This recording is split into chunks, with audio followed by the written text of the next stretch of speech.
누가복음 1장입니다.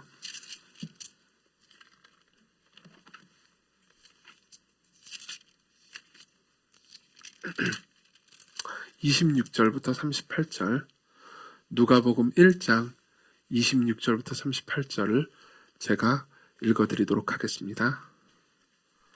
누가복음 1장 26절부터 38절 하나님의 말씀을 들으십시오. 여섯째 달에 천사 가브리엘이 하나님의 보내심을 받아 갈릴리 나사렛이란 동네에 가서 다윗의 자손 요셉이라는 사람과 약혼한 처녀에게 이르니 그 처녀의 이름은 마리아라. 그에게 들어가 이르되 은혜를 받은 자여 평안할지어다. 주께서 너와 함께 하시도다 하니 처녀가 그 말을 듣고 놀라 이런 인사가 어찌함인가 생각하며 천사가 이르되 마리아여 무서워하지 말라. 네가 하나님께 은혜를 입었느니라. 보라 네가 잉태하여 아들을 낳으리니 그 이름을 예수라 하라. 그가 큰 자가 되고 지극히 높으신 이 아들이라 일컬어질 것이요 주 하나님께서 그 조상 다윗의 왕위를 그에게 주시리니 영원히 야곱의 집을 왕으로 다스리실 것이며 그 나라가 무궁하리라. 마리아가 천사에게 말하되 나는 남자를 알지 못하니 어찌 이 일이 있으리이까. 천사가 대답하여 이르되 성령이 내게 임하시고 지극히 높으신 이의 능력이 너를 덮으시리니 이러므로 나실 바 거룩한 이는 하나님의 아들이라 일컬어지리라. 보라 네 친족 엘리사벳도 늙어서 아들을 배었느니라. 본래 임신하지 못한다고 알려진 이가 이미 6달이 되었나니 대저 하나님의 모든 말씀은 능하지 못하심이 없느니라. 마리아가 이르되 주의 여종이 오니 말씀대로 내게 이루어지이다 하며 천사가 떠나가니라. 아멘. 본문은 가브리엘이 천사가 하나님 보내신 천사 가브리엘이 마리아에게 와서 그가 이제 임신할 것을 즉 예수님을 잉태할 것을 가르쳐주는 장면입니다. 오늘 그리고 이제 돌아오는 성탄절 주일 이 두 주에 걸쳐서 이 본문을 살펴볼 겁니다. 오늘은 다는 못 보고 아마 33절까지의 내용을 중심으로 보게 될 겁니다. 여러분들이 삶을 살면서 여러 선물들을 받으셨을 겁니다. 그렇죠? 여러분들이 받은 선물 중에서 제일 기억 남는 것들이 있는지 모르겠습니다. 그러니까 뭐 주기도 하셨을 거고 받기도 했을 텐데요. 어떤 선물이 주로 기억나십니까? 아마도 이제 뭐 비싼 선물이라든가 물론 비싼 선물은 기억이 나죠. 근데 뭐 대단한 선물도 기억이 나시겠지만은 주로 그러니까 내 마음을 알아준 선물 이런 것들이 기억에 남을 겁니다. 미국 드라마 프렌즈에 보면요, 그러니까 이런 장면이 있습니다. 거기 보면 이제 여자 주인공인 레이첼과 남자 주인공인 로스가 있는데요. 로스는 레이첼을 짝사랑합니다. 근데 이제 레이첼이 이제 둘이 지나가다가 이제 뭐 사귀는 사이는 아니에요. 둘이 지나가다가 그냥 어떤 액세서리 가게에서 브로치 하나를 봅니다. 근데 그 브로치가 자신이 이제 할머니가 쓰던 브로치하고 닮았다. 할머니 되게 좋아했는데 그 얘기는 그냥 지나가듯 해요. 근데 나중에 이제 레이첼의 생일날 로스가 그 브로치를 선물해 줍니다. 그 딱 닮은 브로치를. 그래서 레이첼이 굉장히 감동을 깊이 받는 장면이 나오죠. 그건 이제 뭘 말해주죠? 그러니까 저기는 그냥 지나가듯 말했는데 그걸 기억해주고 자기를 알아줬다라는 것에 대해서 레이첼이 감동을 받은 거겠죠. 저도 기억나는 선물이 있습니다. 저도 뭐 물론 선물을 많이 받기도 했고요.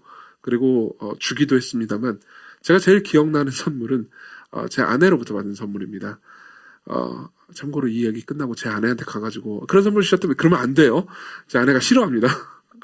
근데 어쨌든 간에 제 아내한테 받은 선물인데 제가 이제 관종이니까 칭찬 좀 해달라고 징징거린 적이 있거든요.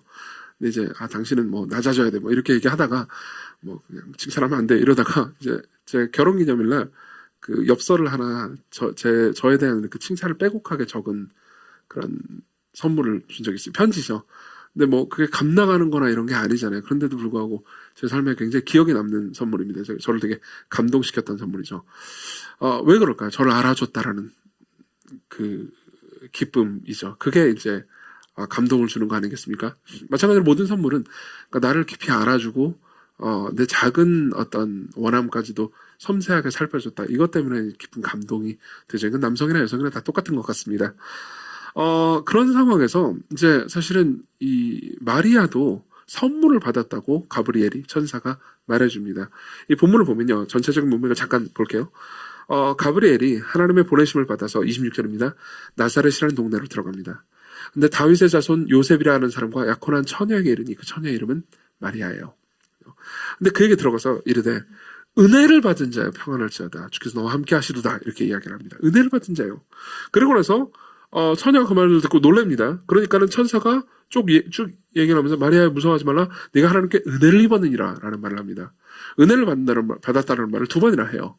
근데 이 둘 다 이 그리스어로는 카리스, 은혜라는 단어가 카리스라는 단어인데 이건 선물이라고도 번역할 수 있습니다.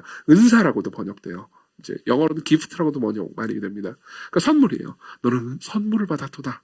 그것도 두 번이나 이야기를 해주는 거죠. 그러니까 사실은 어떤 의미에서는 마리아는, 동정녀 마리아는, 그러니까 인류 최초로 크리스마스 선물을 받은 셈입니다. 그렇죠? 그리고 그 선물은 누구에게서 받았습니까? 하나님께로부터 받았고요.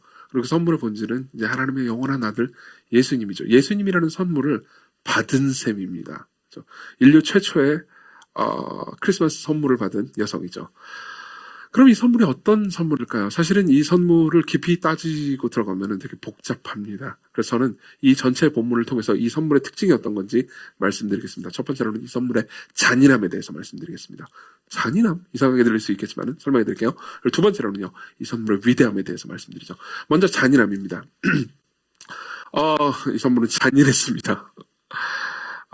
보면요, 되게 재밌는 게 문맥상, 그러니까 당시에 1세기의 사람들이 이 본문을 읽을 때 약간 어색하게 느껴지는 부분들이 있었을 겁니다. 뭐냐면 이런 거죠. 자, 28절. 그에게 들어가 이르되 은혜를 받은 자요. 라고 말합니다. 그리고 나서 뭐라고 그러냐면 평안할지어다. 잠깐만요. 은혜를 받았잖아요. 선물을 받았다. 성진아, 선물을 받았어. 그러면 기뻐할지어다. 문맥에 어울려요. 근데 갑자기 잠깐만, 평안해. 잠깐, 진정해. 이게 안 맞잖아요. 그렇죠? 평안할지어다. 그러면서 뭐라고 말하냐면 주께서 너와 함께 하시도다. 그리고 그 다음에 30절에 보면요. 천사가 이르되 마리아여 무서워하지 말라 라고 말합니다. 그렇죠? 그러니까 천사는 무서워하지 말라, 평안하라 이렇게 이야기를 합니다. 게다가 29절에 보면 처녀가 마리아가 그 말을 듣고 놀래요. 여기서 놀라라고 번역된 단어 있잖아요. 이 단어는 되게 두려워했다라는 의미이기도 합니다. 그렇죠? 그러니까 무언가 이 선물은 되게 좋기도 하지만은 두렵고 무서운 선물이라는 의미가 되는 거죠. 왜 그럴까요? 여러분들 입장에서 이렇게 생각할 수 있습니다. 아니 무슨 선물이 두려울 수가 있어? 선물이 어떻게 잔인할 수 있어? 이렇게 생각할 수 있지만 예를 한번 들어보도록 하죠. 예컨대 저한테 연말이라고 제가 크리스마스 선물을 드릴게요. 그러면서 저한테 뭐 한우 선물 세트 이렇게 주면 홈 파티를 하세요. 그러면 저한테는 그냥 달콤한 선물을 뿌릴 겁니다. 그렇죠? 여러분 소고기가 얼마나 달콤한지 아십니까? 근데 저한테요, 누가 와가지고, 당신에게 선물을 주겠어요. 연말을 당신을 위한 선물이야. 그러면서 운동기구와, 누구죠? 트레이너, 헬스 트레이너를 저한테 붙여줬다고 합시다. 그럼 저한테는, 물론 좋은 거죠. 저를 위한 선물이긴 하지만 잔인한 선물이 될 겁니다. 그렇죠? 조금 더 이 상황을 더 상상해보죠. 예를 한번 들어보죠. 전 지구에 저하고, 내가 가지고 있는 모든 세계관이 저하고 배은민 강사님밖에 없다고 합시다. 배은민 강사님이 이 자리에 없긴 하지만 1부 때도 배은민 강사님 예를 들었으니까 괜찮을 겁니다. 배은민 강사님 둘밖에 없어요. 둘 다 이제 좀 몸매가 푸짐하죠. 운동을 필요로 하는 사람들이죠. 둘한테 있는데 저는 이제 선물을 받은 거예요. 운동기구 선물을 받은 거예요. 그러면서 이제 배은민 강사님이 예를 들면 배은민 강사님 그런 사람은 아니지만 이랬다고 합시다. 우리 둘 다 되게 먹을 거에 있어서는 되게 방탕한 사람이에요. 자기 관리나 운동을 진짜 안 하는 사람이라 합시다. 근데 제가 그 선물을 받으면 이렇게 하는 거예요. 옆에서 아니 우리 같이 계속 고기 먹고 뚱뚱해져야지. 당신 혼자 운동하고 날씬해지고 그러면 됩니까? 당신 배신이야. 이런 식으로 했다고 해보세요. 말도 안 되는 얘기지만. 그죠? 그러면은 이 선물은 저한테 두 가지 의미에서 잔인합니다. 하나는 이 선물로 인해서 저는 핍박을 받고 있어요. 그렇죠? 네, 말도 안 되는 얘기긴 하지만. 그리고 또 하나는요. 이 선물은 저의 부족함을 드러냅니다. 저희 문제를 드러냅니다. 너는 좀 몸 관리가 필요해. 너는 다이어트가 필요해. 이런 식으로 이제 저의 부족함을 드러내주는 거죠. 자, 그런 차원에서 이 선물은 좋은 선물이긴 하지만, 나를 알아주는 선물이긴 하지만은, 그럼에도 나한테는 잔인한 선물입니다. 근데, 이건 뭐 약간 이제 우스갯소리로 예를 드는 거긴 하지만, 사실은, 마리아가 받은 것은 훨씬 더 잔인했습니다. 두 가지 측면에서 마리아도 똑같이 이 선물은 되게 잔인했습니다.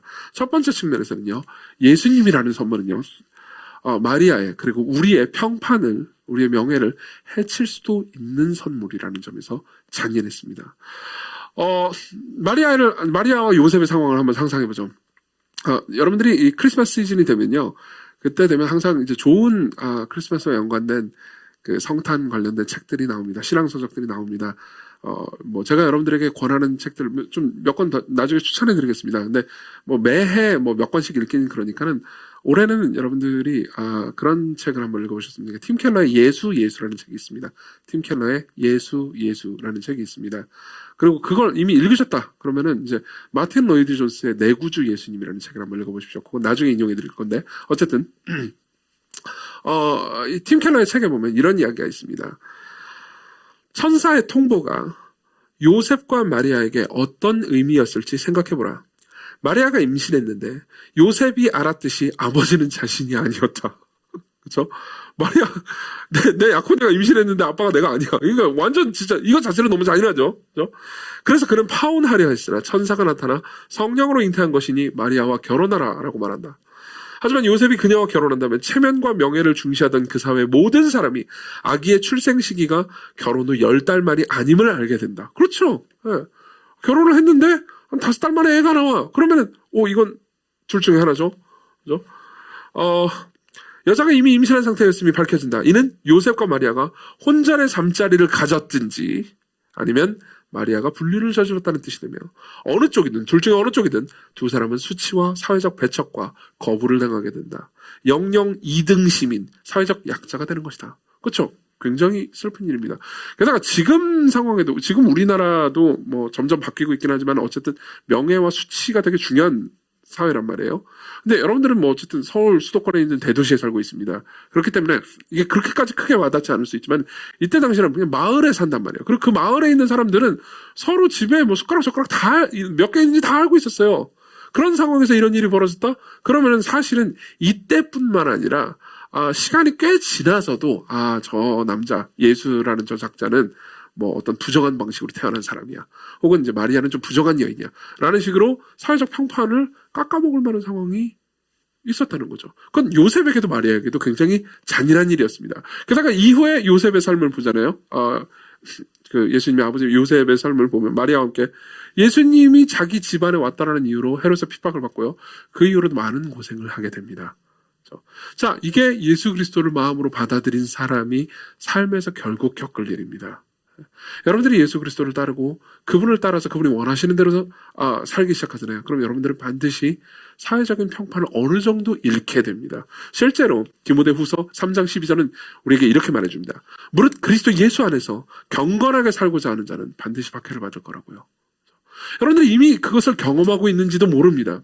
지금 여러분들이 살고 있는 시대는 사실은 공개적으로 여러분들을 박해하거나 뭐 고문을 하거나 이런 시대는 아닙니다. 그렇지만 지난 2년간 여러분들은 삶을 살면서 그러니까 교회를 가는 사람이다. 나는 그리스도인을 믿는 사람이다. 라는 걸 여러분들의 직장이나 여러분들의 친구들 사이에서 떳떳하게 밝히기 어려운 순간들을 되게 많이 만났을 겁니다. 여러분들은 주일날 교회가 왜? 종교단체 가지 마. 지금 상황이 이렇게 엄중한데 왜 그런 데를 가지? 라는 이야기를 분명히 들으신 분들이 계실 겁니다. 그리고 그 상황에서 나는 그래도 신앙생활을 해야 되겠어라고 말하는 것이 되게 용기가 필요로 할 뿐만 아니라 혹시 이거 내가 잘못하는 거 아닌가?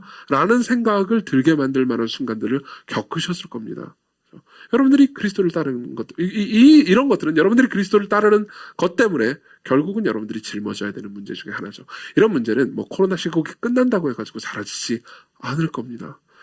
그분은요, 그분의 삶 전체를 통해서, 예수님은요, 그분의 삶 전체를 통해서 배척당하셨습니다. 그분의 삶 전체를 통해서 오해를 받으셨습니다. 그분은 그분이 하지 않은 일을 했다고 모함을 당하셨습니다. 그분은 계속해서 삶을 통해서 외면당하셨죠. 그 말은 무슨 말이냐면 그분을 따르는 모든 그분의 제자들은 그분과 똑같은 삶을 어느 정도는 겪게 될 수밖에 없다는 걸 의미합니다. 여러분들이 예수 그리스도를 따른다면요, 그것은 놀라운 선물이지만 여러분들의 마음 가운데 예수 그리스도께서 들어오신다는 것은 놀라운 선물이지만 그것은 한편으로는 잔인한 선물입니다. 왜냐하면 여러분들이 그리스도의 제자라는 사실이 여러분들의 사회적 평판을 어느 정도 잃게 만들 거거든요. 그리고 두 번째로는요, 이게 더 심각한 문제이긴 합니다. 예수 그리스도라는 선물은요, 우리의 죄를 고발합니다. 우리의 문제를 고발합니다. 이 본문을 보면요, 31절을 봅시다. 보라, 내가 잉태하여 아들을 낳으리니 그 이름을 뭐라고 말하죠? 예수라 하라 라고 말합니다. 예수, 예수라는 말은 무슨 말일까요? 이 말은 풀어서 하자면 여호와는 구원이시다라는 의미입니다. 여호와는 구원이십니다.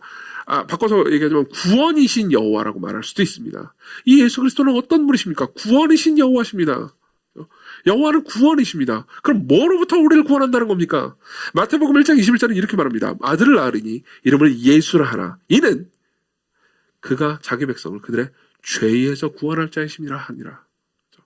뭐로부터 구원받습니까? 죄로부터 구원받습니다. 자, 이건 되게 중요한 부분이니까 좀 깊이 생각해 봅시다. 예수 그리스도의 오심은요, 우리의 죄를 폭로합니다. 우리가 예수 그리스도가 필요하다라는 말은 우리가 죄인이고, 그리고 예수 그리스도의 죽음과 속죄가 필요할 정도로 악한 죄인이라는 것을 말해줍니다. 그리고 이거는요, 그러니까 한편으로 여러분들이 이제 교회를 오래 다닌 분들이라면요, 되게 맞아, 그렇지, 당연한 얘기잖아, 뻔한 얘기잖아, 교회에서 늘 하는 얘기잖아 라고 받아들일 수도 있지만, 또 다른 한편으로 여러분들이 세상에서 발을 딛고 살아가기 때문에 낯선 개념이기도 할 겁니다. 여러분들은 낯선 동시에 익숙한 개념, 그렇기 때문에 여러분들의 삶에 별로 와닿지 않는 개념을 지금 듣고 있는 셈입니다. 여러분들이 그리스도를 아직 영접하지 않은 분이라면 여러분들에게 되게 불쾌한 개념이 될 수도 있습니다. 당신이 죄인입니다라는 말이요. 그렇지만 좀 깊이 생각을 해봅시다. 사실 지난 금요일날 설교 때도 비슷한 얘기를 했는데요. 여러분들의 삶을 살면서 여러분들이 죄책감을 가지는 것이 별로 좋지 않다라는 문화 가운데 살고 있습니다. 내가 삶에서 무슨 문제가 생겼습니다. 내 불만이 생겼습니다. 불안이 생겼습니다. 분노가 생겼습니다. 그리고 자기 연민과 여러 가지 고통 때문에 괴로워하고 있습니다. 그럼 여러분들은 그 문제의 원인이 죄라고 이야기를 들어보신 적이 있습니까? 아마 개인적으로는 거의 없을 겁니다. 오히려 내가 죄 때문에, 내 죄책감 때문에, 내 문제 때문에, 내가 잘못했기 때문에 이런 일이 생기는 것 아닐까라고 말하면 여러분들의 친구나 여러분들의 주변 사람이 그런 죄책감을 너무 가지지 말라고, 그건 좀 잘못된 거야 라고 여러분들에게 충고하는 걸 들어보신 적은 있을 겁니다. 지금 시대는요, 점점 가면 갈수록 죄책감을 가지는 것이 나쁘다고 여겨지는 시대입니다. 실제로 데이비드 브룩스 같은 사람은, 이 사람은 이제 미국의 칼럼니스트이자 문화평론가입니다. 그러니까 점점 이 시대는, 그러니까 예전 사람과 달리 우리 자아를 크게 여기는 것이 도덕적으로 옳은 사회가 되었다고 말합니다. 그렇지도 않은데도 불구하고 점점 자기 자신을 빅 미라고, 그러니까 큰 자아로 여기는 것이 당연해진 시대가 됐다고 말합니다. 그러면서 무슨 문제가 발생했냐? 더 취약해졌다고 말합니다. 더 취약해졌습니다. 우리는 문제의 원인이 뭔지 모르게 됐습니다. 실제로 성경이 진단하는 문제의 원인은 죄인데요, 우리는 죄인이라는 얘기를, 그러니까 교리적으로는 듣지만 실제로 우리 죄를 찌르는 방식의 말은 거부하거나 듣기를 원하지 않습니다. 삶에서 내가 지금 경험하고 있는 문제, 내가 지금 이런 고통을 겪는데, 내가 이런 불만족과 낯선 상황을 겪는데 이 문제의 원인이 내 죄가 아닐까라고 생각하는 것이 금기시됩니다. 그거는 자아를 너무 학대하는 거라고 말합니다. 그거는 자존감을 낮추는 일이니까 그런 일은 하지 말라고 말합니다. 자꾸 그런 이야기들을 하면 어떤 일이 생기는지 아십니까? 이 자체가 우리 자신을 잠깐 기분 좋게 만들 수는 있습니다. 하지만 시간이 지나고 여러분들은요, 원인을 모르는 병을 앓고 있는 환자가 됩니다.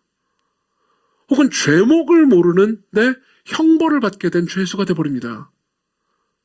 생각해 보십시오. 여러분들이 병원에 갔습니다. 무언가 진짜 아픈 거예요. 몸이 너무 아픕니다. 기력이 떨어집니다. 그리고 점점 시들시들 말라갑니다. 그래서 병원에서 여러 가지 검사를 했습니다. 피도 뽑아보고요, 사진도 여러 개를 찍었습니다. 돈도 많이 들여서 검사를 했습니다. 근데 의사가 여러분들에게 이렇게 말하는 겁니다. 원인은 잘 모르겠습니다. 스트레스인 것 같군요. 그럼 어떤 생각이 듭니까? 스트레스를 받죠. 무슨 얘기를 하는지 아실 겁니다. 의사를 탓하는 게 아닙니다. 종종 이런 일들이 있습니다. 스트레스가 너무 쌓여서 그런 것 같습니다. 스트레스를 덜 받으십시오. 여러분, 우리는 다 알고 있습니다. 스트레스를 덜 받는 게 불가능하다는 걸요. 저는 오늘 아침부터 스트레스를 2개밖에 못 받았으니까 5개를 앞으로 더 받아야지 라고 결심하는 사람은 아무도 없으니까요. 우리는 문제의 원인을 계속해서 모르고 근데 아프다는 느낌은 가지게 됩니다. 마찬가지예요. 우리가 죄를 얘기해 주지 않잖아요. 우리 자신의 죄에 대해서 스스로 정직하게 직면하려는 용기를 가지지 않잖아요. 그럼 우리 삶은 늘 불안하고 늘 불만스럽고 늘 고통스러운데 결국 원인을 모르게 됩니다. 나는 지금 형벌받는 느낌입니다. 하지만 나는 죄인이 아니래요. 그럼 도대체 난 왜 형벌을 받고 있는 겁니까? 이것은 사실 목회적 상담을 할 때도 굉장히 힘든 일이기도 합니다. 제가 예를 들어서 여러분들에게 개인적인 목회적 상담을 한다고 합시다. 그러면은 종종 보이는 죄들이 있습니다. 그리고 그 문제를 지적하는 것이 그 문제를 지적해서 내가 죄책감을 가지는 것이 사회적 폭력이라는 사회적 합의가 있습니다. 그러면은 저는 여러분들에게 정직하게 죄의 문제를 얘기해주기 어렵게 됩니다. 그럼 어떻게 되죠? 결국 손해보는 건 우리 자신들이죠. 결국 우리는 원인을 모르고 고통당하게 되는 겁니다. 예를 한번 들어보죠. 우리는 이런 문제에 있어서 그러니까 조금 더 심각하게 생각해 볼 필요가 있기 때문에 예를 하나 더 들어보겠습니다. 우리는 종종 복음이 나에게 와닿지 않는다라는 생각들을 합니다. 예컨대 저는 상담을 할 때 여러분들에게 이런 이야기를 합니다. 이런 여러 가지 문제들을 얘기해주고 그리고 문제들의 상황에 대해서 짚어주고 그리고 복음으로 해결책을 얘기해 주려고 하는 거죠. 하나님께서 당신을 사랑하시고 그리스도 안에서 당신을 높이셨다고요. 이 이야기를 통해서 여러분들이 어떤 위로를 받는 사람들이 있을 수 있습니다. 그렇지만 이건 여러분들이 비난하고 싶은 게 아니고 저 자신도 스스로에 대해서 느끼는 지점입니다. 우리는 이런 말을 종종 하곤 합니다. 와닿지 않아요. 와닿지 않아요. 그렇죠. 하나님이 나를 사랑하시고 아들을 주셨다는 거. 당신이 설교 때 늘 얘기하는 거니까 듣고 알고 있죠. 그렇지만 나한테 그렇게 와닿지 않아요. 여러분, 여러분들이 이런 말을 하는 것을 제가 동정적이지 않거나 그리고 비난하는 쪽으로 얘기하고 싶은 건 아닙니다. 왜냐하면 그 감정을 저도 알고 있기 때문입니다. 저는 사실 어떤 의미에서 더 위험한 상황에 처해 있기도 합니다. 왜냐하면 저는 설교를 해야 되기 때문입니다. 저는 설교를 합니다. 그리고 예수 그리스도와 그분이 하신 일에 대해서 말해줍니다. 근데 제가 말해야 되는데 제가 이 이야기에 별로 와닿지 않아 라고 느낄 때가 왜 없겠습니까? 있습니다. 그건 저에게 고통이기도 하고요. 사실은 심각한 문제이기도 하죠. 그렇지만 생각해 볼 필요가 있습니다. 왜요? 왜 와닿지 않을까요? 물론 이걸 여러 가지로 말할 수도 있을 겁니다. 당신이 좀 더 감동적으로 말해주면 와닿을 수도 있겠죠. 예, 그것도 맞습니다. 그것도 맞습니다만 또 다른 것도 한번 생각해 봅시다. 우리가요, 삶에서요, 하나님 아닌 다른 무언가를 예배하고 섬기고 갈망하는 무언가가 있잖아요. 그러면 하나님께서 나를 사랑하신다는 게 여러분들이 와닿지 않을 겁니다. 여러분들의 신은, 진짜 신은 성경이 말하는 삼위 하나님이 아닙니다. 여러분들이 갈망하는 그 무엇이죠. 여러분들이 갈망하는 그 무엇을 여러분들이 진짜 신으로 섬기기 때문에 그 신이 여러분들을 받아들여준다고 말하고 그 신이 여러분들을 사랑한다고 말하면 여러분들은 감동을 받습니다. 여러분들은 그때 위안과 안식을 느끼는 것처럼 보입니다. 그러나 성경이 말하는 하나님이 여러분들을 사랑한다고 말한다면요, 그건 와닿지 않는 거죠. 왜요? 내가 하나님을 별로 사랑하지 않거든요. 생각해 보십시오. 여러분들이 별로 안 좋아하는 이성이요, 여러분들을 사랑한다고 하는 게 여러분들이 와닿습니까? 기쁨과 감동이 됩니까? 약간 부담스러울 겁니다. 그렇지만 여러분들이 정말 좋아하는 그녀가 혹은 그가 여러분들을 사랑한다고 한다면요, 여러분들 구원받은 것 같은 느낌이 들 겁니다. 안 그래요? 우리는 삶을 삽니다. 한 주 내내 무언가 우리는 바라보고 있었습니다. 그죠? 무언가 바라봅니다. 하나님 아닌 무언가를 열렬하게 바라보고 있는 중입니다. 그리고 바라보고 있는 그것이 나에게 구원을 줄 때가 있습니다. 예컨대 나는 성공을 바라봅니다. 근데 내가 작은 성공이라도 맛봤어요. 그럼 나는 구원받은 느낌인 겁니다. 나는 안식을 취합니다. 그렇지만 그것이 나를 버릴 때 나는 버려진 듯한 느낌이 들죠. 그럼에도 불구하고 내가 하나님을 사랑하는 건 아니기 때문에 하나님께서 나를 버리지 않으시고 사랑하신다라는 이야기는 와닿지 않게 됩니다. 무슨 말인지 이해되십니까? 우리의 우상 숭배가 우리로 하여금 하나님이 하신 일을 별로 와닿지 못하게 만듭니다. 그리고 이것이 우리 모두가 가지고 있는 질병의 원인인 죄의 본질입니다. 여러분들이 이렇게 말할 수도 있을 겁니다. 아니 자꾸 죄 얘기하지 말라고, 죄책감을 가지는 것은 인간에게 안 좋은 거잖아. 여러분, 그렇지만 제가 두 가지 질문을 던져보겠습니다. 이 두 가지 질문을 여러분들이 스스로 잘 한번 생각해 보셨으면 좋겠습니다. 첫 번째 질문은 이겁니다. 히틀러가 어느 날 갑자기 죄책감을 느낀 거예요. 유대인들을 막 죽이다가 내가 오늘 유대인 10만 명을 죽였는데 갑자기 죄책감에 밀려드는군. 그러면 여러분들이 죄책감 별로 안 좋은 거예요. 죄책감에 대해서 가지지 마세요. 당신은 그렇게 나쁘게 부정적으로 생각하지 말라고요. 라고 상담을 하시겠습니까? 아니요. 절대 그래서는 안 됩니다. 이 경우에 죄책감은 아주 좋은 거죠. 죄책감을 히틀러는 마땅히 가졌어야 했습니다. 이게 첫 번째 질문이에요. 두 번째 질문은 이겁니다. 여러분들은 모두 분노라든가 혹은 살인이라든가 간음이라든가 이런 것들이 죄라는 걸 인정할 겁니다. 그렇죠? 최근에 산상설교 들으면서 여러 가지 느끼셨을 거라고 생각합니다. 그렇지만 여러분들은 적극적으로 하나님께서 명령하시는 것을 어기는 것, 그것을 지키지 않는 것을 죄라고 생각해 보신 적이 있습니까? 예를 들어볼까요? 여러분들은 이웃을 사랑하라는 명령을 듣습니다. 근데 그 명령을 안 지킵니다. 제가 던지는 질문은 이겁니다. 그게 죄입니까? 여러분들은 그걸 죄라고 생각하십니까? 아니요, 대다수는 이렇게 생각했을 겁니다. 이웃을 사랑하는 건 내 선택이라고요. 이건 옵션이라고요. 내가 하고 싶으면 하는 거고, 그렇지 않으면 안 할 수 있는 권리를 가지고 있다고 생각합니다. 재밌는 건 뭐냐면 모두가 그렇게 생각한다는 거죠. 근데 모두는 사랑받기를 원합니다. 그럼 우리는 지옥을 만드는 겁니다. 안 그렇습니까? 나는 사랑받기를 원하고 내가 누군가를 사랑하는 건 옵션일 뿐입니다. 그렇지만 누군가는 나를 사랑해야 된다고 생각합니다. 그건 그의 의무라고 생각하는 거죠. 우리 마음 깊숙한 곳에 그 뿌리가 박혀 있습니다. 여러분, 죄가 인간관계와 자기 자신을 얼마만큼 망쳐놓는지 보이십니까? 우리는 무언가를 계속 갈망합니다. 그리고 그 무언가를 통해서 우리는 자아를 숭배합니다. 그리고 이 문제가 해결되지 않는 한, 다시 말하면 이 죄의 문제가 해결되지 않는 한, 우리는 다른 많은 것들로부터 잠시 구원을 얻기도 하고 잠시 소망을 가지기도 하지만, 그리고 잠시 기뻐하기도 하지만 이내 슬퍼지고 이내 절망하게 되고 이내 버림받은 것 같은 느낌을 가질 수밖에 없게 될 겁니다. 여러분들이 하나님을 찾지 않는 한요, 영원한 분을 찾지 않는 한요, 이 부분을 C.S. 루이스처럼 절묘하게 짚어낸 사람도 없을 겁니다. C.S. 루이스는 사실 이 첫 번째 대지가 잔인한 선물이라는 이유가 된 이유기도 합니다. 그의 글 중에서 되게 재미있는 이야기를 하나 합니다. 제가 예전에 한번 잠깐 인용해드린 적이 있는데 길게 인용해드리겠습니다. 우리는 아주 유쾌하고 마음을 찌르는 표현이죠. 우리는 비행기 조종사가 낙하산을 대하듯 하나님을 대합니다. 위기 상황에 대비해 마련해 두긴 하지만 그것을 사용해야 할 기회는 오지 않기를 바랍니다. 이해하십니까? 비행기를 탈 때 여러분들은 낙하산이 있어야 한다고 생각합니다. 그렇죠? 위기 상황이 생기면 써야 되니까요. 그렇지만 웬만하면 그 낙하산을 안 쓰고 싶은 거죠. 예컨대 기도도 여러분들이 마찬가지입니다. 우리는 기도할 때 들으시는 하나님을 갈망합니다. 전능한 하나님이 있어야 한다고 생각합니다. 그렇죠? 웬만하면 내 삶에 그 전능하신 하나님께 달려가야 하는 상황은 오지 않기를 바라는 거죠. 계속 읽어드릴게요. 우리를 만드신 하나님은 우리의 본질을 아시며 우리의 행복이 다른 어떤 것도 아닌 바로 그분 안에 있음을 아십니다.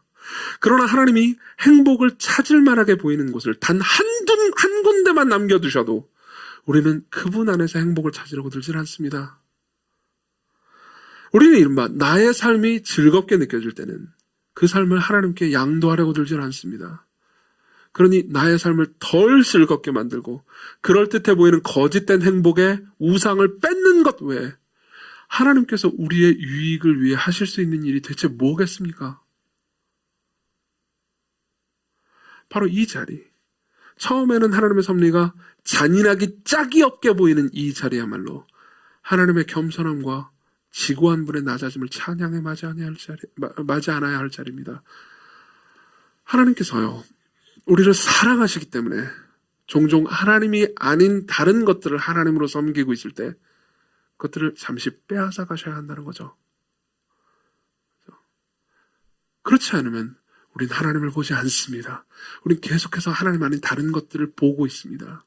그리고 거기서 소망과 안전과 구원을 찾으려고 합니다. 그리고 이내 절망하거나 이내 슬퍼합니다. 여러분들의 삶이 승승장구하고 있습니까? 여러분들의 삶이 잘 되고 있나요? 그렇기 때문에 이 얘기가 필요 없다고 생각하십니까? 재수없는 이야기처럼 들리실지 모르겠지만, 그리고 내가 이런 재수없는 얘기를 들려 교회를 와야 돼? 라는 생각이 들실지 모르겠지만, 여러분들은 언젠가 절망할 수 있습니다. 여러분들은 언젠가 슬퍼질 겁니다.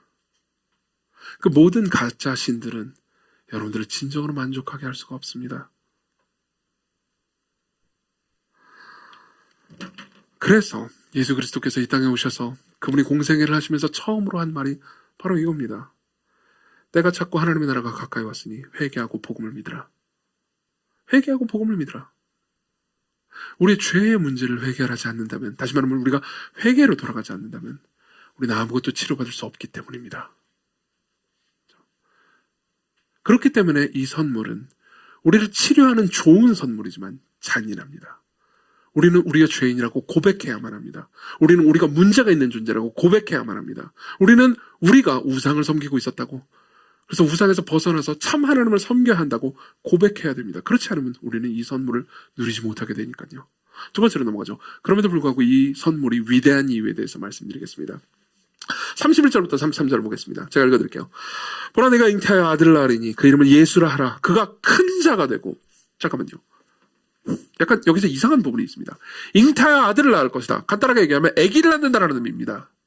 근데 그 아기가 32절 큰 자가 되고 지극히 높으신 이의 아들이라 일컬어질 것이고 주 하나님께서 그 조상 다윗의 왕위를 그에게 주시리니 영원히 야곱의 집을 왕으로 다스릴 것이며 그 나라가 무궁하리라. 그리고 35절은 이렇게 얘기합니다. 천사가 대답하여 이르되 성령이 내게 임하시고 지극히 높으신 이의 능력이 너를 덮으시리니 그러므로 나실 바 거룩한 일은 하나님의 아들이라 일컬어지리라. 둘 다 무슨 말인지 아십니까? 그분이 진짜 지극히 높으신 분이라는 겁니다. 지극히 높으신 이의 아들이라고 했잖아요. 그건 이 아들도 지극히 높으신 분이라는 겁니다. 근데 네가 아들을 낳을 거라고 그래요. 자, 되게 묘합니다. 지금 어떤 아들이 나온다는 겁니까? 하나님의 아들이 나온다는 겁니까? 마리아의 아들이 나온다는 겁니까? 둘 다라는 겁니다. 우리는 이 얘기를 들으면서 아니 이건 뭐 예수님이 하나님이신데 하나님이 마리아의 태에서 태어났다는 얘기잖아. 그렇게 당연하게 넘기죠. 그렇죠? 그렇지만 1세기에 이 글을 읽는 독자들은 되게 충격적이었을 겁니다. 뭐? 신이 사람의 아들이 됐다고? 전능하신 분이, 여기 지극히 높으신이라는 단어를 두 번이나 쓰잖아요. 이 지극히 높으신이라는 단어는 하나님 외에는 안 쓰는 단어입니다. 히브리인들은요. 근데 이 하나님이, 이 지극히 높으신 분의 아들이, 그렇기 때문에 그분도 지극히 높으신 그분이 사람이 됐다고? 더 나아가서 아기가 됐다고? 이건 굉장히 놀라운 일일 겁니다. 그리고 이 사실이요, 그분의 위대하심을 더 드러냅니다. 어떤 사람들은요, 예를 들면 이슬람교나 유대교 같은 경우에는요, 이건 말도 안 된다고 얘기합니다. 하나님은 너무나 높으신 분이기 때문에 이렇게 작은 아기가 되시는 것이 불가능하다고 말하는 겁니다. 그렇기 때문에 그들은 예수님을 하나님으로 생각하지는 않고 어떤 선지자나 그냥 좋은 사람 정도로만 생각합니다. 그렇지만 가브리엘이 말하는 말은 분명합니다. 그분은 하나님입니다. 지극히 높으신 분의 아들이고 지극히 높으신 분이에요. 근데 아기가 된다는 겁니다. 둘 다 맞다는 겁니다. 가장 높으신 분이라는 것도 맞는 거고 가장 낮아지셨다는 것도 맞는 거라는 겁니다. 이 둘 다를 동시에 말합니다. 가브리엘은. 무슨 얘기를 하고 싶은 겁니까? 자, 보십시오. 우리는 이렇게 생각합니다. 아까도 제가 얘기했듯이 이 너무 높은 분인데 어떻게 낮아질 수 있지? 그렇지만 반대로 우리는 이렇게 말할 수 있습니다. 사실 이것이 더 진리입니다. 가장 낮아질 수 있기 때문에 이분의 위대함이 더 빛난다고요. 가장 낮아질 수 있기 때문에 이분이 더 위대한 분이라는 것을 알 수 있게 된다는 걸요. 그렇죠? 이거는 자꾸 C.S. 루이스를 인용해서 죄송한데요. C.S. 루이스를 또 인용하지 않을 수가 없습니다. 루이스의 기적이라는 책에 보면 이 부분에 대해서 잘 얘기해 주는 부분이 있습니다. 약간 말이 어렵고 중간에 여러분들 중에서 이과생들은 이해되지 않을 만한 예화가 등장하긴 하지만 어쨌든 읽어드리겠습니다. 저도 이해가 잘 안 됐어요. 읽어드릴게요. 하나님의 위대하심을 명분으로 성육신을 믿지 않는 것은 사실 하나님의 위대함을 깎아내리는 것입니다. 상위의 것은, 더 높은 것은 그것이 정말로 더 높은 것이라면 아래로 내려올 수 있는 능력을 가지고 있습니다.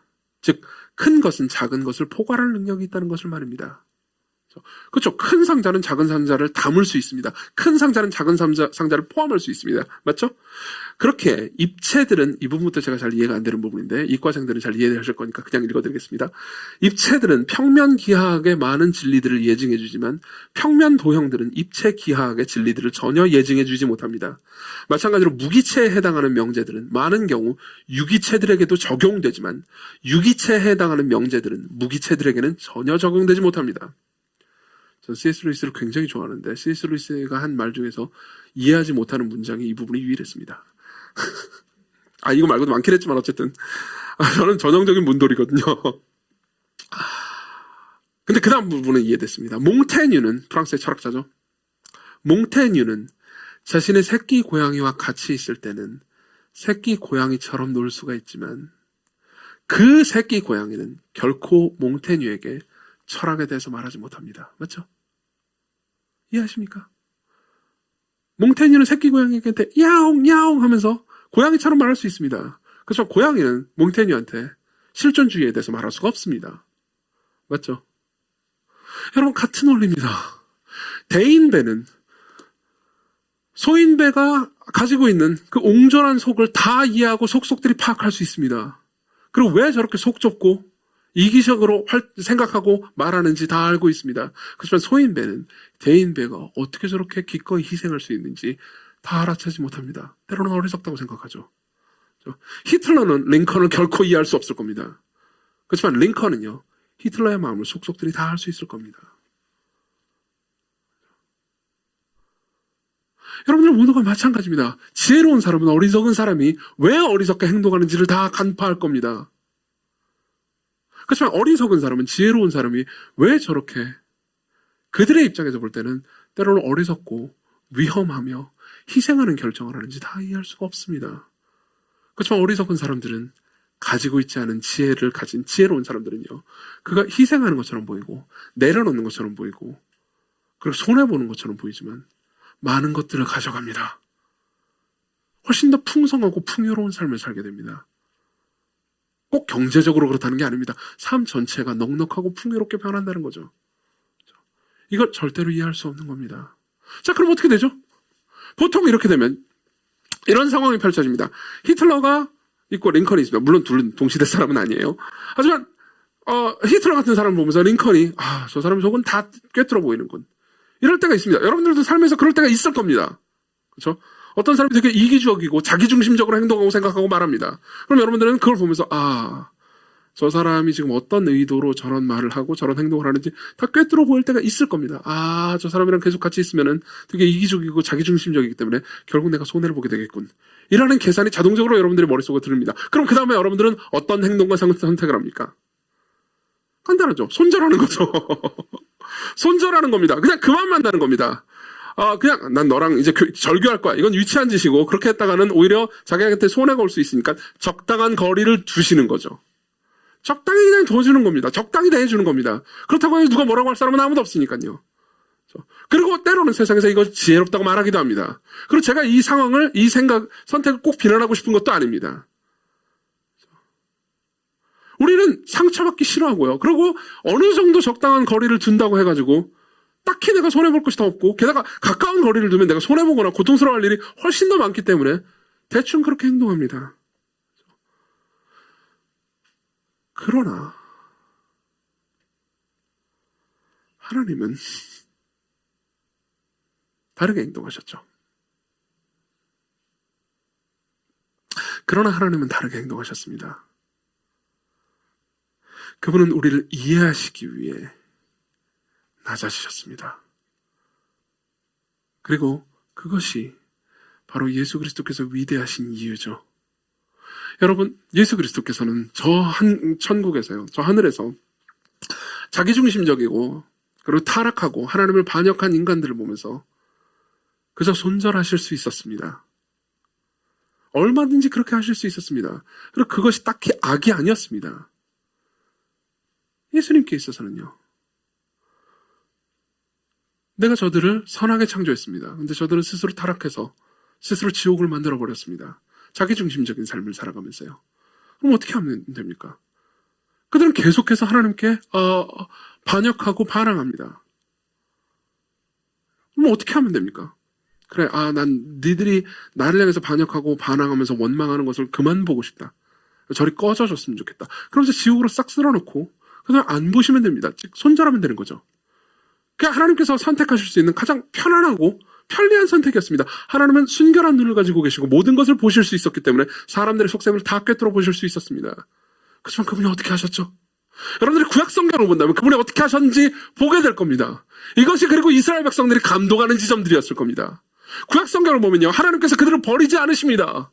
죄악된 아브라함을 부르십니다. 그리고 죄악된 아브라함 이후에 모든 아브라함의 자손들을 또 부르십니다. 그리고 그들과 관계를 맺으십니다. 그들이 하나님을 원망하고 불평해도 하나님께서는 신실하게 인내하시면서 그들을 사랑하십니다. 즉 관계를 계속 맺는 거죠. 그 지혜로운 분이, 그 위대한 분이, 그 절대적인 분이 계속해서 죄인들과 더불어서 관계를 맺으십니다. 죄인들을 사랑하십니다. 죄인들을 계속 부르시죠. 손절하지 않으세요. 그들을 이해하려고 하십니다. 구약 성경까지만 보면 그리고 끝날 겁니다. 근데 신약에서는 더 충격적인 사건이 발생한 겁니다. 그분이 단순히 저 위에서 사람들을 이해하려고 드시는 것을 넘어서서 그분이 사람의 자리로 오신 거죠. 그분이 사람이 되신 겁니다. 그분이 인간들이 하는 불평과 원망과 분노를요, 저 위에서 들으신 게 아니고 옆에서 들으셨습니다.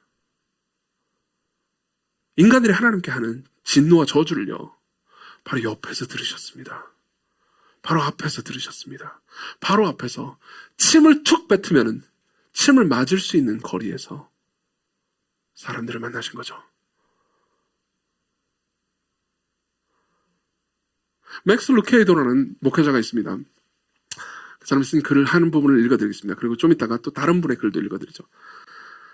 하나님의 말씀은 영원한 하나님이신 예수 그리스도는 회오리 바람이나 삼키는 불이 되신 게 아니라 단세포와 수정란과 태아와 아기가 되셨다.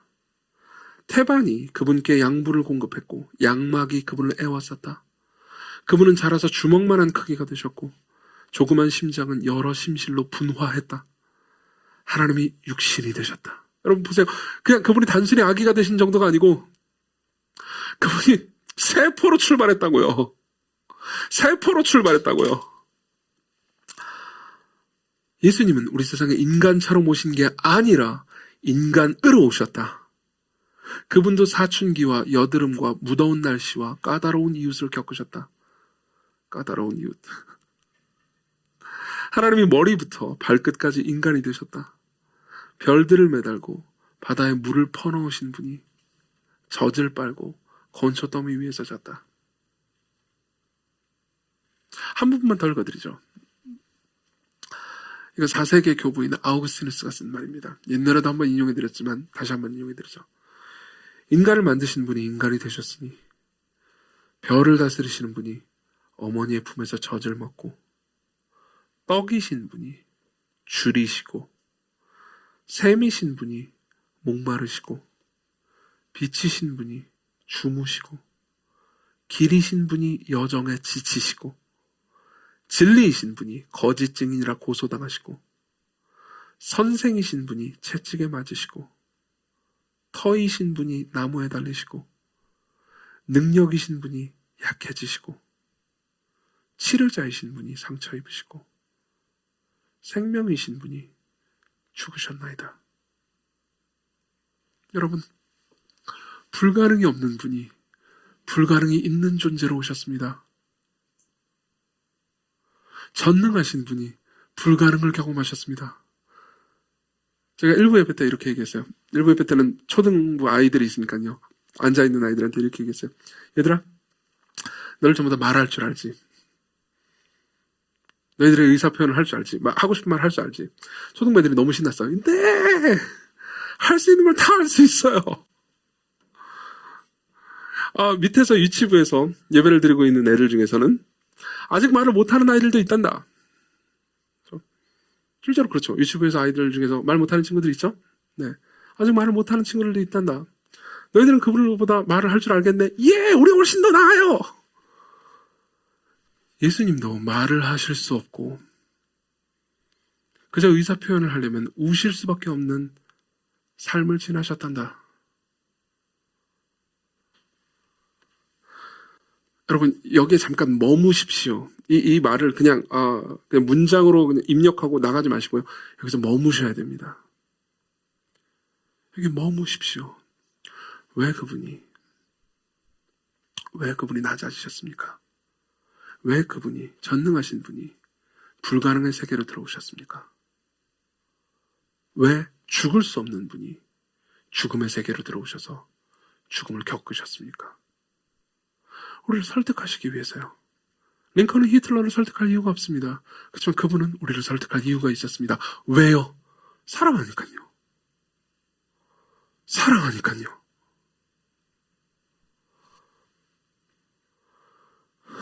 이야기 하나만 해드리고 그 다음에 적용을 하고 마치겠습니다. 1926년 조지 할리라는 사람이 있었습니다. 이 사람은 선교사였어요. 선교사인 동시에 의사였습니다. 목사인 동시에 의사였기 때문에 이 사람은 라이베리아, 아프리카에 있어요. 서아프리카 라이베리아에 있는 마노 부족으로 가서 선교를 합니다. 할리는 의사로서 거기서 매년 1만 명이 넘는 환자를 치료했습니다. 그리고 또 동시에 목사이기도 했으니까 교회를 세웠죠. 문제는 뭐냐면 5년 동안 선교를 하면서요. 수많은 환자들을 치료하긴 했지만은 교회 예배당에는 아무도 오지 않았습니다. 그래서 너무 좌절하고 있었죠. 그런 상황에서 조지 할리의 아들이 열병에 걸립니다. 그리고 할리는 아프리카 열병의 전문가였습니다.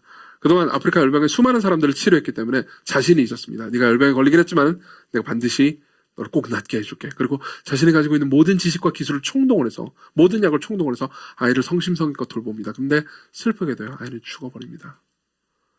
거기서 태어난 자기의 아들이 죽는 걸 보면서 조지 할리는 너무나 큰 고통과 괴로움을 겪었습니다. 그리고 죽은 아이의 시신을 잘 이제 관에 두고 이제 매장을 하라고 해야 되는데, 혼자 이 아이를 매장을 하고 관을 들고 가려고 하는데, 그때 당시 옆에 있었던 어떤 흑인 노인 하나가, 조지 할리는 백인이었죠. 영국 사람이었습니다. 흑인 노인 하나가 와가지고 이렇게 얘기하는 거예요. 내가 도와주겠다. 운구를 도와주겠다. 이 날리는 거를. 그래서 둘이 터벅터벅 걸어가면서 이제 장지로 갑니다. 그래서 장지에서 아이를 묻어요. 아이를 묻고 나서 그 다음이 이제 일기를 제가 읽어드리겠습니다. 그래서 노인과 내가 양쪽 끝에서 관을 들었네. 마침내 숲의 개간지에 다다른 우리는 무덤을 파고 아이를 그 안에 뉘었지. 그런데 흙을 덮고 나니 도저히 더는 견디지 못하겠더군. 바닥에 털썩 무릎을 꿇고는 주체할 수 없이 오열하고만 왔대. 사랑하는 아들이 죽었는데 고국의 가족들로부터 13,000km나 떨어진 아프리카 정글 한복판에 있으니 완전히 외톨이가 된 심정이었지. 그런데 내가 울음을 터뜨리자 노인이 놀라 고개를 쳐들더니 내 옆에 쪼그려 앉아 나를 골똘히 쳐다보지 뭔가. 되게 무서울 것 같아요. 좀 울고 있는데 옆에서 같이 시신을 나른 노인이 와가지고 골똘히 이렇게 쳐다보면 되게 무섭지 않을 무서울 것 같지 않습니까? 되게 이상하죠? 골똘히 쳐다보지 뭔가. 한참을 그렇게 앉아 내 울음소리를 듣던 그가 갑자기 벌떡 일어나 정글 속의 오솔길로 달려가더군. 그러면서 쉴 새 없이 목이 터져라 이렇게 외치는 걸세. 백인이 운다. 백인도 우리처럼 운다. 이 사람들은 백인을 처음 보는 거였다가 그때 당시 제국주의 시대였으니까 백인들이 무섭기도 했을 겁니다. 게다가 자기들을 고쳐주는 백인이지만 약간 멀리 보였겠죠. 근데 백인이 우는 걸, 그것도 그냥 눈물을 흘리는 게 아니고 오열하는 걸 본 거예요. 그리고 말하는 거죠. 백인이 운다. 백인도 우리처럼 운다. 그 다음 읽어드릴게요. 그날 저녁 할리 부부가 오두막에서 슬퍼하고 있는데 누군가 문을 두드렸다. 할리가 문을 열어보니 추장을 비롯해서 마을 사람들이 남녀노소 할 것 없이 거의 다 와 있었다. 그 다음 주일에도 그들이 다시 와서 예배당은 미어 터질 정도였다. 예수님에 대해서 듣고 싶다는 것이다. 자, 이 이야기를 통해서 제가 하고 싶은 이야기는 이겁니다. 저는 이 이야기의 등장인물인 흑인 노인과 같습니다. 제가 여러분들에게 하고 싶은 이야기는 이거죠. 하나님이 운다. 하나님도 우리처럼 운다.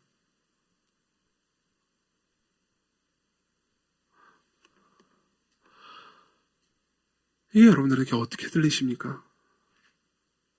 저는 이 이야기를 설명하기보다 여러분들이 이 이야기에 머무르셨으면 좋겠습니다.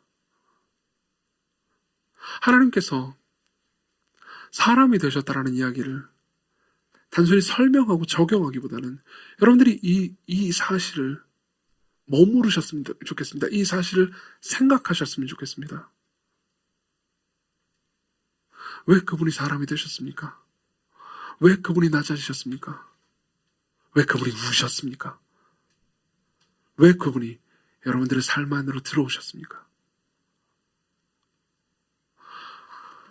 하나 확실한 건 그분은 여러분들이 삶에서 겪는 모든 것을 다 겪으셨다는 사실입니다. 하나님은 여러분들을 아시되 단순히 전지하시기 때문에 여러분들을 아시는 것이 아닙니다. 그분은 경험하셨기 때문에 아십니다. 여러분들이 경험하는 모든 종류의 고통스러운 경험이든 그분은 다 경험하셨습니다. 물론 똑같은 경험은 아니었습니다. 제가 임신하고 출산했는데 그것까지 경험하셨나요? 물론 그렇진 않았죠.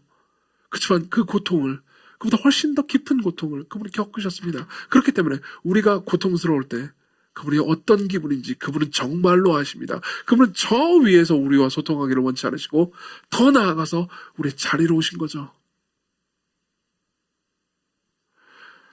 그렇기 때문에 여러분들이 그분을 안다면, 여러분들이 그분을 섬긴다면, 단순히 저 위에 계신 하나님이 아니고 이 땅에 오신 예수 그리스도 하나님의 영원한 아들을 여러분들이 섬긴다면 여러분들은 저 위에 계신 성부 하나님을 진정으로 이해하실 수 있을 겁니다. 여러분들에게 놀라운 선물이 기다리고 있습니다. 아까 제가 처음에 이런 말씀을 드린 적이 있습니다. 우리에게 있어서 우리를 기억하게 하고 우리가 감동하게 하는 선물은요, 우리가 어떤 존재인지 알아주는 선물이라고요. 그렇죠? 하나님께서 우리가 어떤 존재인지 알기 위해서 하나님 자신이 내려오셨고 그분이 여러분들에게 선물입니다. 이 선물을 어떻게 받아들일 수 있을까요? 적용 두 가지만 하겠습니다. 그리고 끝낼게요. 첫 번째로는 겁니다. 여러분들이 부족한 존재라는 것을 인정하십시오. 여러분들이 죄인이라는 것을 인정하십시오. 우리가 우상숭배자였다는 것을 인정합시다. 우리가 하나님 아닌 다른 많은 것들을 보고 거기 안에서 머무르고 쉬려고 했다는 것을 인정합시다. 그럼 여러분들에게 자리가 생길 겁니다. 그리고 마리아처럼 말하는 겁니다. 38절, 주의 여종이오니 말씀대로 내게 이루어지이다. 하나님, 당신이 내게 오시기를 원합니다. 당신이 내게 오시기를 원하신다면 나는 당신을 받아들입니다. 38절에 대해서는 성탄절날 더 깊이 이야기할 겁니다. 그렇지만 여러분들이 이 말씀을 읽는 걸로도 충분합니다. 그분을 받아들이십시오. 그분을 받아들이십시오. 여러분들은 때로는 잔인하다고 느끼겠지만 여러분들이 세상에서 절대 가질 수 없는 것을 여러분들은 가지게 됩니다. 아니, 세상이 여러분들에게 주는 선물도 결국 허무하게 끝나버리기 때문에 여러분들에게 더 잔인합니다. 그걸 기억하십시오. 그리스도께로 오십시오. 기도합시다.